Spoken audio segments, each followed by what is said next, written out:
giving you an opportunity to get the full story from the people who tell it best. This is Mediacom News Leaders. Hello everyone and welcome to Mediacom News Leaders. Thanks for tuning in. I'm Carol Kelly. Joining us today from the City of Cedar Rapids Police Department, we've got Laura Faircloth. Hi, how are you? Welcome.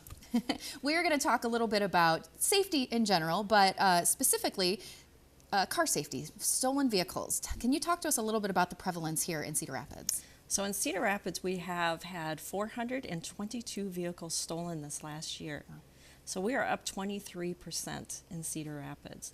Nationwide, there's 750,000 vehicles that are stolen throughout the year. So that's a lot of vehicles. It is. And do you know the number one way that people have their vehicles stolen? Cars running and the keys in it. Mm-hmm. Although it's not illegal, it opens you up to theft. And also there's some safety concerns. What if your vehicle goes into gear and it rolls? What if you have a child in your car? Which you shouldn't be leaving a child alone in your car. But what if a child's alone in the car and they put the vehicle in gear as well? You might have a tragedy. So we recommend that you don't leave your vehicle running with your keys in it. If you are going to leave your vehicle running, it is the time of year that we want to warm up our cars. I understand that. Turn or lock your vehicle. And if you have a remote start, that's probably the best way to do it. Because when you have the remote start, you lock your vehicle typically 2 times. You push that button 2 times, then you push the automatic start. So the vehicle's locked and it's running, but there's no key in it.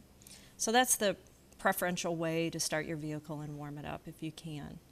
But don't leave your keys in there, and definitely not unlocked.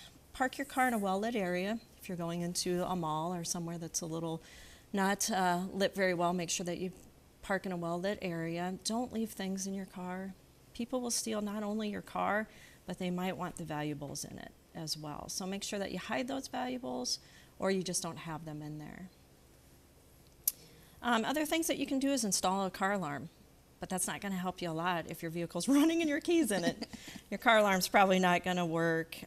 If you have a recovery system in your car, which is a GPS or OnStar, that can help us a lot. And let's say you think your vehicle has been stolen. Make sure you really know that it's been stolen and it's not in a different parking spot, or someone in your household hasn't taken the car and is using it for an errand. Check those things out before you give us a call. Another tip is don't leave your car keys and your house keys together. Could you even understand why that you wouldn't want to do that? I never would have thought about that. It's generally all the keys are on the one thing. Right. Well, if somebody steals your vehicle, what do you have in your vehicle typically? House keys. Your registration and your insurance. So now they have access to your home address. They can go to your home and break in your home while you're looking for your vehicle. So yeah, don't keep your house keys and your car keys together, and definitely don't put your address on your car keys as well, because you're giving them the same information. Those magnetic key boxes that people like to have on their car, same thing. If you put those on your car, you're giving somebody access to your car. People look for those magnetic key boxes. I'm not saying that you can't do these things. Just be aware that when those things are happening, that you're kind of opening yourself up to maybe being a victim more than you might want to. Just things to think about.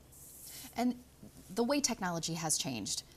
Sometimes now cars are coming with just a push button start, so that's creating more access, I guess you could say, for theft. Yes.